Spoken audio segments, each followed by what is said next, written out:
Il n'est pas bon que l'homme soit seul, reste seul. Vous connaissez cette phrase dans le livre de la Genèse. Il n'est pas bon que l'homme soit seul. Attention à l'interprétation de cette phrase. Dieu n'a pas dit « c'est très mauvais et c'est pas dans le plan de mon père que l'homme reste seul ». C'est pas ça. J'essaie de voir quel est le meilleur éclairage parce que je suis dans la nature et il y a des reflets qui me surprennent. Voilà, ça y est, j'ai trouvé le bon angle. Le célibat, Siki, non, ça c'est mon chien. Bon ben, il y a toute la famille, hein. Même le chien, il participe aux vidéos.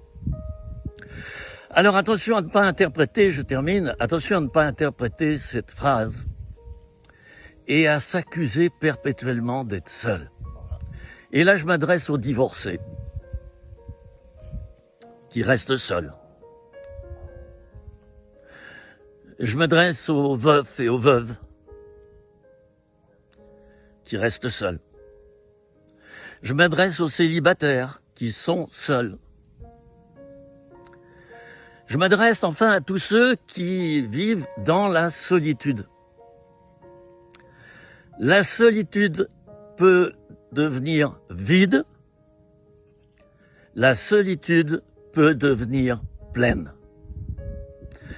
De même qu'un mariage peut devenir vide et un mariage peut devenir plein de bénédictions ou vide de bénédictions. La solitude, tu peux la remplir de grâce, d'amour, de don de toi-même,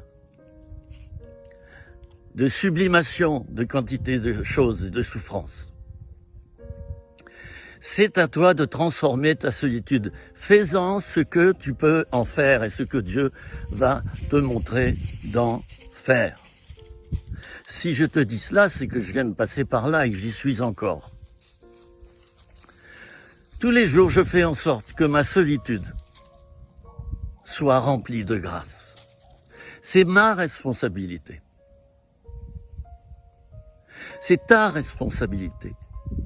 Que ta solitude devienne un instrument de douleur éternelle, où tu vas pleurer 24 heures sur 24, ou alors qu'elle devienne un instrument de fécondité. Parce qu'il y a plusieurs sortes de fécondité. Il y a la fécondité qui fait que l'homme et la femme vont transmettre la vie à un bébé, à un enfant. Mais il y a la fécondité spirituelle également.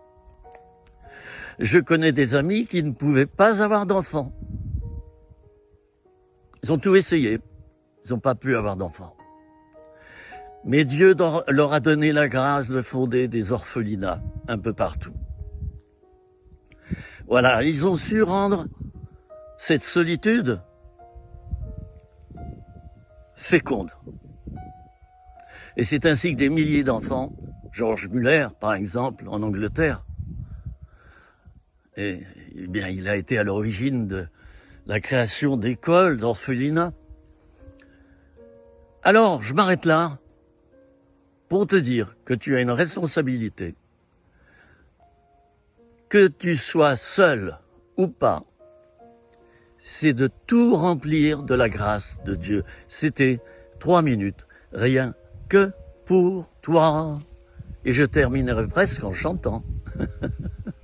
Mais je ne le ferai pas. À bientôt, chers amis, frères et sœurs.